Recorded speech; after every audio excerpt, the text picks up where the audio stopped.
नमस्ते बच्चों, आज हम 10th क्लास की हिंदी क्षितिज का 8वां पार्ट झांसी की रानी पढ़ेंगे। झांसी की रानी कविता की रचयिता है सुभद्रा कुमारी चौहान। सुभद्रा कुमारी चौहान जी का जीवन परिचय पढ़ते हैं। श्रीमती सुभद्रा कुमारी चौहान का जन्म सन 1904 ईस्वी में इलाहाबाद के निहालपुर में हुआ था। इनकी प्रारंभिक शिक्षा इलाहाबाद में ही हुई। इनको बचपन से ही काव्य रचना में रुचि थी। सुभद्रा जी ने स्वतंत्रता आंदोलन में भी सक्रिय रूप से भाग लिया था। वे कई बार जेल भी गई। सन 1948 में इनका मोटर एक्सीडेंट में देहांत हो गया था, अर्थात मोटर दुर्घटना में इनकी मृत्यु हो गई थी। नमस्ते बच्चों, आज हम 10th क्लास की हिंदी क्षितिज का 8वां पार्ट झांसी की रानी पढ़ेंगे। झांसी की रानी के रचयिता है सुभद्रा कुमारी चौहान। सुभद्रा कुमारी चौहान का जन्म प्रयाग जिले के निहालपुरा गांव में हुआ था। इन्होंने असहयोग आंदोलन में प्रमुख भूमिका निभाई थी। सुभद्रा कुमारी जी ने प्रयाग से शिक्षा ग्रहण की और अनेक बार जेल गई। विद्यार्थी समय में ही इन्होंने अनेक कविताएं लिखी। झांसी की रानी कविता से इन्हें विशेष प्रसिद्धि प्राप्त हुई। अब है पाठ परिचय। इस कविता में झांसी की रानी को साहस एवं शौर्य की कहानी बताई गई है। झांसी की रानी ने सन 57 की क्रांति का नेतृत्व करते हुए निराश और हताश राजा महाराजाओं में आशा का संचार किया था। झांसी की रानी ने वीर शिवाजी की शौर्य की गाथाएं सुन सुनकर एवं तलवार, बर्छी, कटार के साथ खेलकर बड़ी हुई थी। झांसी के राजा के साथ इनका विवाह हुआ, किंतु दुर्भाग्य से इनके पति शीघ्र ही चल बसे, अर्थात उनकी जल्दी ही मृत्यु हो गई और 23 वर्ष की आयु में रानी विधवा हो गई। इधर अंग्रेजों की दृष्टि झांसी पर पड़ी और वे झांसी को लावारिस मानकर अपना झंडा फहरा देते हैं, किंतु रानी ने मरते दम तक अंग्रेजों से युद्ध किया तथा झांसी की रक्षा की। अंत में रानी को यमुना के तट पर अंग्रेजों ने घेर लिया। यहाँ पर लक्ष्मीबाई अपनी सहेलियों कान्हा और मंद्रा के साथ बहादुरी से लड़ती हुई वीरगति को प्राप्त हो गई, अर्थात उनकी मृत्यु हो गई। अब हम झांसी की रानी कविता का सरलार्थ करेंगे। सिंहासन हिल उठे राजवंशों ने भ्रकुटी तानी थी। बूढ़े भारत में भी आई फिर से नई जवानी थी। गुमी हुई आज़ादी की कीमत सबने पहचानी थी। दूर फिरंगी को करने की सबने मन में ठानी थी। सिंहासन हिल उठे राजवंशों ने भ्रकुटी तानी थी। कवयित्री कहती है कि सन 1857 में अंग्रेजों के अन्यायपूर्ण शासन और कूटनीति से अपने राज्यों को छिनता देखकर भारत के राजाओं में असंतोष और क्रोध जाग उठा। बूढ़े भारत में भी आई फिर से नई जवानी थी। लगता था कि कमज़ोर भारतीयों में फिर से नई जवानी आ गई थी। गुमी हुई आज़ादी की कीमत सबने पहचानी थी। सभी अपनी खोई हुई आज़ादी की मूल्य समझ चुके थे, अर्थात सभी अपनी खोई हुई स्वतंत्रता का मूल्य समझ चुके थे। दूर फिरंगी को करने की सबने मन में ठानी थी। फिरंगी यानी अंग्रेज। और सभी राजाओं ने अंग्रेज़ों को भारत से बाहर निकालने का संकल्प ले लिया था। चमक उठी सन 57 में, वह तलवार पुरानी थी। बुंदेले हर बोलों के मुँह हमने सुनी कहानी थी। खूब लड़ी मर्दानी, वह तो झांसी वाली रानी थी। कवयित्री कहती है कि उन्होंने बुंदेलों और हरबोलों के मुँह से रानी की वीरता की कहानी सुनी थी। रानी लक्ष्मीबाई ने पुरुषों की तरह रणभूमि में, युद्ध भूमि में डटकर युद्ध किया। कानपुर के नाना की मुँह बोली बहन छबीली थी कि कानपुर के नाना साहब की वह मुँह बोली बहन थी, उसको वह छबीली कह कर के बुलाते थे। उसका नाम उन्होंने छबीली रख रखा था। लक्ष्मीबाई नाम था कि उनका नाम लक्ष्मीबाई था। वह अपने पिता की अकेली संतान थी।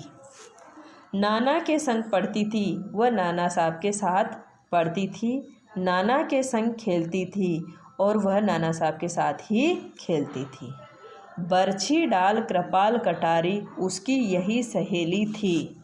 बरछी, डाल, तलवार, कटार आदि हथियार उसकी सहेली के समान उसके साथ रहते थे। वीर शिवाजी की गाथाएं उसको याद जवानी थी। बुंदेले हरबोलों के मुँह हमने सुनी कहानी थी।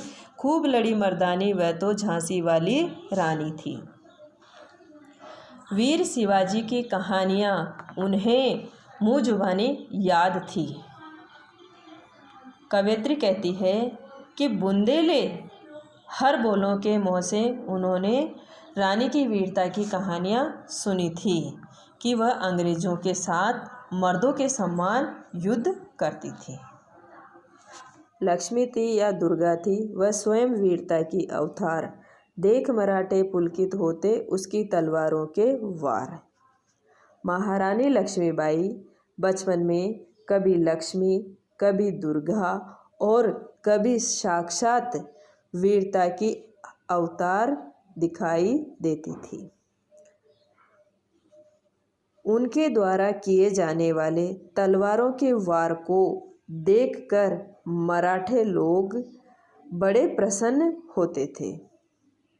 नकली युद्ध व्यूह की रचना और खेलना, खूब शिकार, सैन्य घेरना, दुर्ग तोड़ना, ये थे उसके प्रिय खिलवाड़। नकली युद्ध की रचना करना, शिकार खेलना, सेना को घेरना, नकली दुर्गों को तोड़ना, यही उसके प्रिय खेल थे। महाराष्ट्र कुल देवी उसकी भी आराध्य भवानी थी। महाराष्ट्र वासियों की कुल देवी चंडी या भवानी उसकी भी पूज्य देवी थी। बुंदेले हरबोलों के मुँह हमने सुनी कहानी थी। खूब लड़ी मर्दानी वह तो झांसी वाली रानी थी। कवयित्री कहती है कि उन्होंने बुंदेलों और हरबोलों के मुँह से रानी लक्ष्मीबाई के मर्दाने रूप में वीरतापूर्ण युद्ध की कहानियाँ सुनी थी। हुई वीरता की वैभव के साथ सगाई झांसी में। झांसी के राजा के साथ लक्ष्मीबाई की सगाई हुई तो ऐसा लगा मानो वीरता की वैभव के साथ सगाई हो गई। ब्याह हुआ, रानी बन आई लक्ष्मीबाई झांसी में। विवाह के बाद लक्ष्मीबाई झांसी में रानी बनकर आ गई। राजमहल में बजी बधाई, खुशियाँ छाई झांसी में। इस खुशी के मौके पर झांसी के राजभवन में बधाइयाँ बजी और सारे राज्य में खुशियाँ छा गई। सुबट बुंदेलों की विरुदावली सी वह आई झांसी में। ऐसा लगा जैसे लक्ष्मीबाई श्रेष्ठ योद्धा बुंदेलों की कीर्ति का गान बनकर झांसी में आ गई। चित्रा ने अर्जुन को पाया, शिव से मिली भवानी थी। जैसे अर्जुन को चित्रांगदा मिल गई या शिव को पार्वती मिल गई हो, ऐसी ही प्रसन्नता झांसी के महाराजा को लक्ष्मी के रानी बनकर आने पर हुई। बुंदेले हरबोलों के मुँह हमने सुनी कहानी थी। खूब लड़ी मर्दानी वह तो झांसी वाली रानी थी।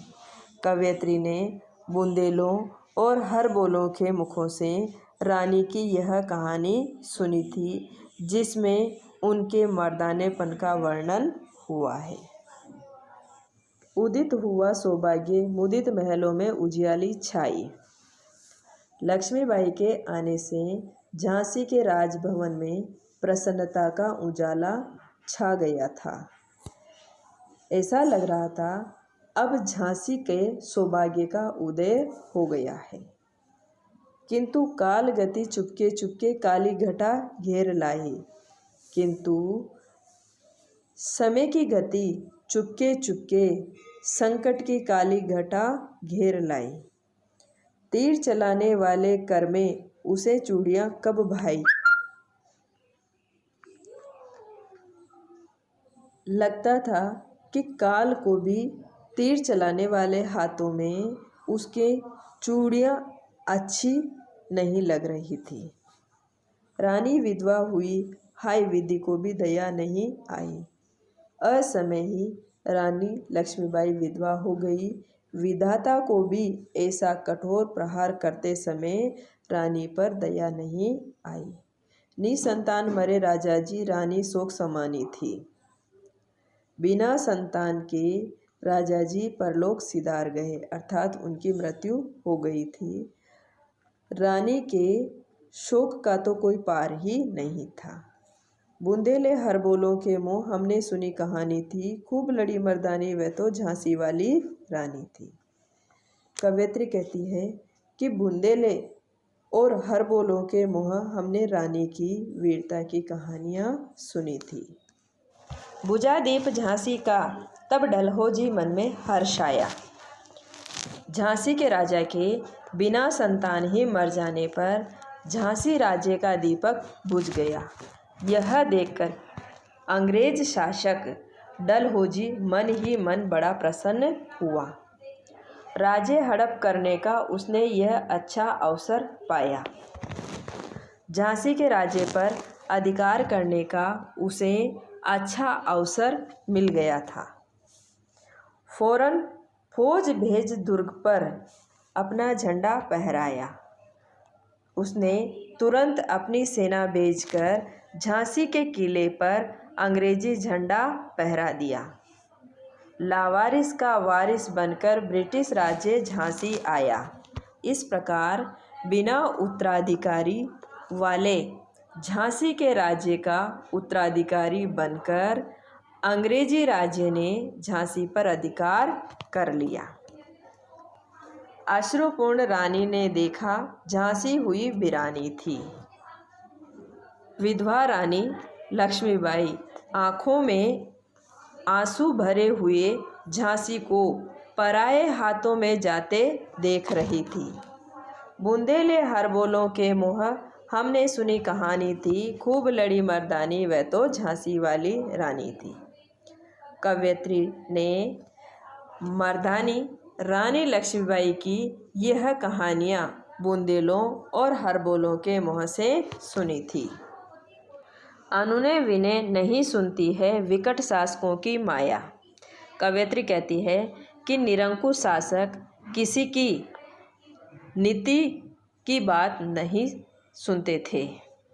वे तो मनमानी नीति अपनाते थे। व्यापारी बन दया चाहता था जब यह भारत आया।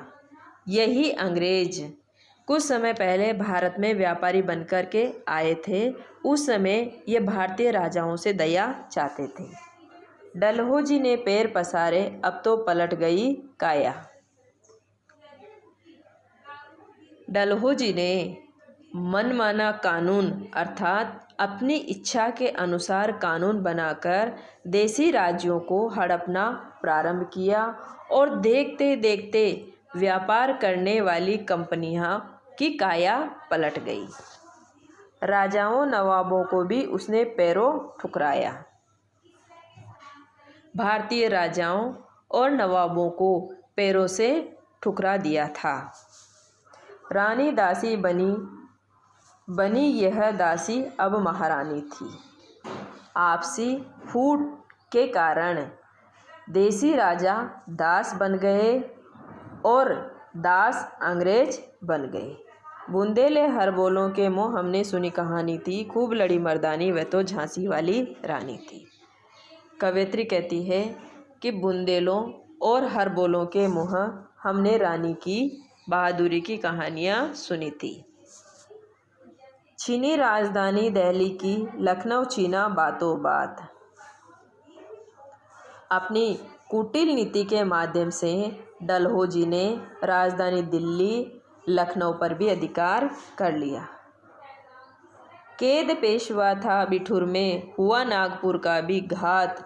उदयपुर तंजौर सतारा कर्नाटक की कौन बिसात, जबकि सिंध पंजाब ब्रह्मा पर भी अभी हुआ था वज्र निपात। पेशवा को बिठूर में कैद कर लिया।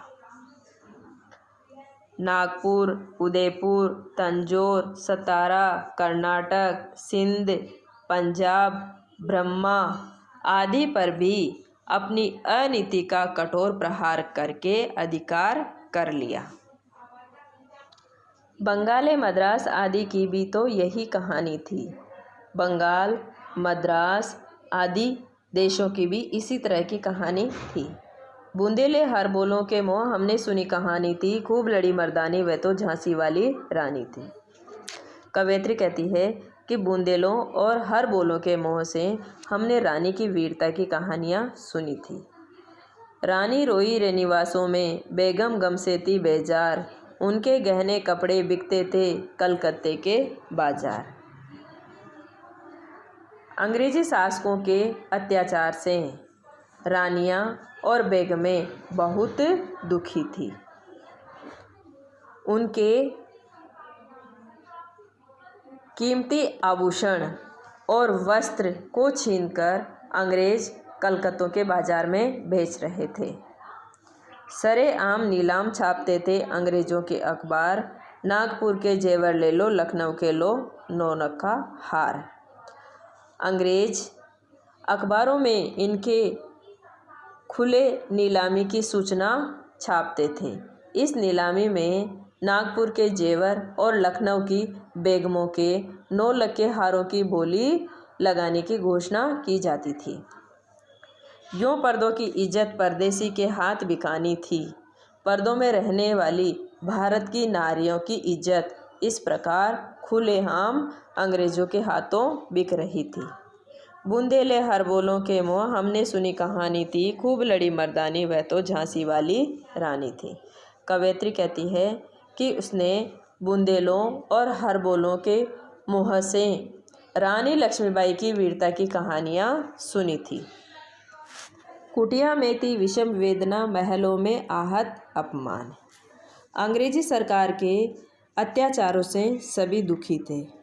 कुटिया में रहने वाले यानी झोपड़ी में रहने वाले किसान मजदूर लगान वसूली और बेरोजगारी से दुखी थे और राजा अपने अपमान की चोट से दुखी थे। वीर सैनिकों के मन में था अपने पुरखों का अभिमान। भारतीय सैनिक अपने सूरवीर पुरखों के स्वाभिमान और कीर्ति की रक्षा के लिए तैयार थे। नाना दुंदू पंत पेशवा जुटा रहा था सब सामान। नाना साहब, दुंदू पंत और पेशवा क्रांति का सामान इकट्ठा करने में लगे हुए थे। बहन छबीली ने रणचंडी का कर दिया प्रकट आह्वान।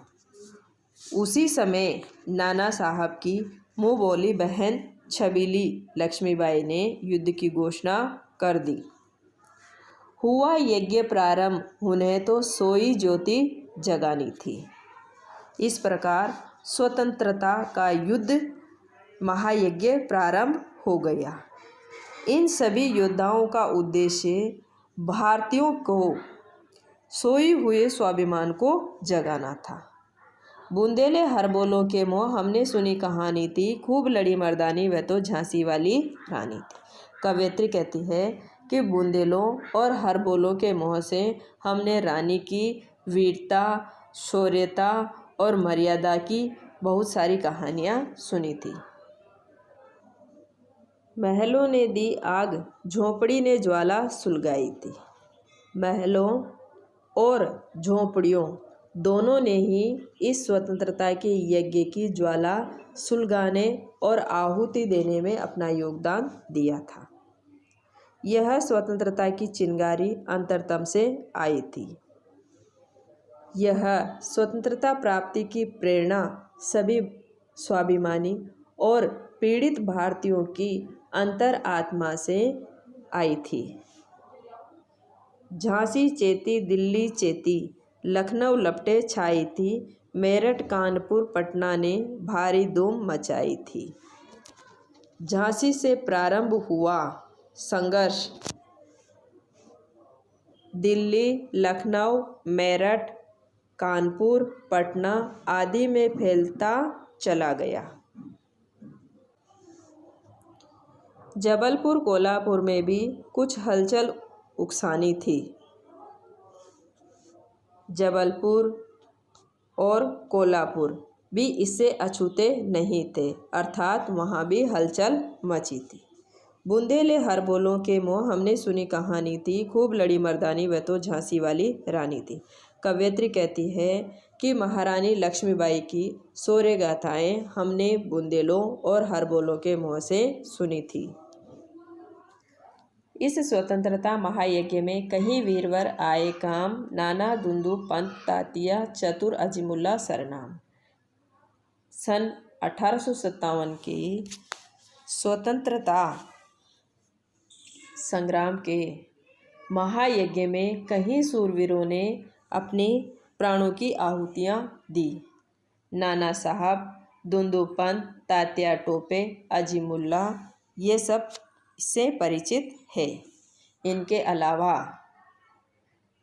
अहमद शाह, मौलवी, ठाकुर कुंवर सिंह आदि सैनिक, जिनके नाम भारत के इतिहास में हमेशा अमर रहेंगे। लेकिन आज जुर्म कहलाती उनकी जो कुर्बानी थी, लेकिन उन्होंने जो बलिदान दिया, जो कुर्बानियाँ दी, उसको आज अंग्रेज़ सरकार अपराध मानती है।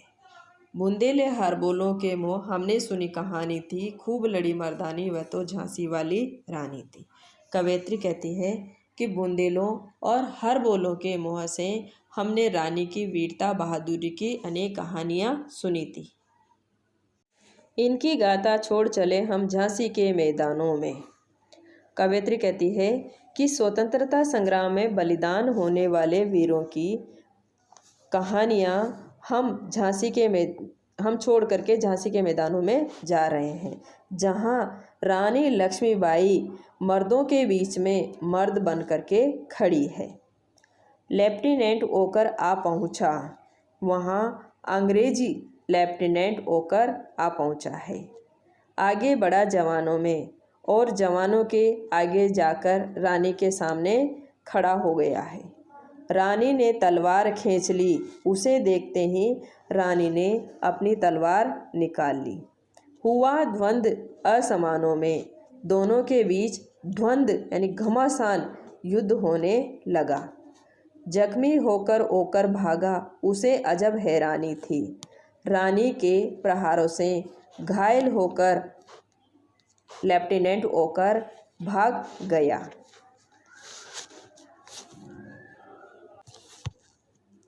उसे एक स्त्री का ऐसा साहस देख करके बड़ा आश्चर्य हो रहा था। बुंदेले हर बोलों के मुँह हमने सुनी कहानी थी, खूब लड़ी मर्दानी वह तो झांसी वाली रानी थी। कवयित्री कहती है कि बुंदेलों और हर बोलों के मुँह से हमने रानी की बहादुरी की बहुत सी कहानियाँ सुनी हैं। विजय मिली पर अंग्रेज़ों की फिर सेना घिर आई थी। अब के जनरल स्मिथ सम्मुख था, उसने मुँह की खाई थी।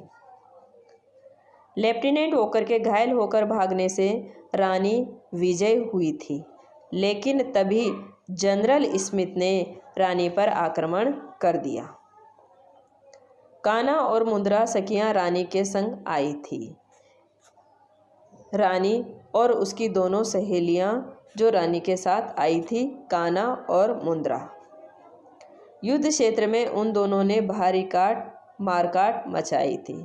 युद्ध क्षेत्र में उन दोनों ने भारी यानी भयंकर मारकाट मचाई थी, जिससे जनरल स्मिथ भी हार मानने पर विवश हो गया था। पर पीछे ह्यूरोज आ गया। हाय गिरी अब रानी थी, किंतु इसी बीच ह्यूरोज नाम का अंग्रेज सैन्य अधिकारी अपनी बड़ी सेना लेकर के पीछे से आ गया। इससे रानी अंग्रेजी सेना के बीच घिर गई थी। बुंदेले हर बोलों के मुँह हमने सुनी कहानी थी, खूब लड़ी मर्दानी वह तो झांसी वाली नारी थी।